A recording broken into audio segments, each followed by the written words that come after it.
nagtitiwala sa akin. Kahit po ako ay first timer, number 2 po ako. Salamat.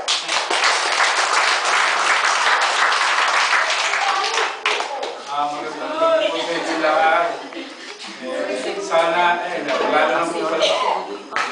Papasalamat ko sa inyo lahat at narito ako, pinasusin niyo ako para maging premier responsial. Gagawin ko po lahat ng makakaya ko upang makatulong mo sa inyo.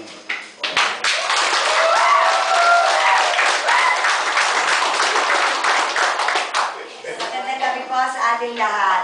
Una po, ating nagpapasalamat sa ating Panginoong Diyos na laging gumagabay sa atin. Pangalawa po sa ating pamilya na laging suportado sa akin.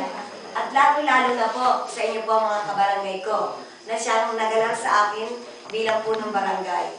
Sana po ay ako makikiusap sa inyo na tayo ay magkaisa, magtulong-tulong para sa ikagaganda at ikauunlad ng ating barangay.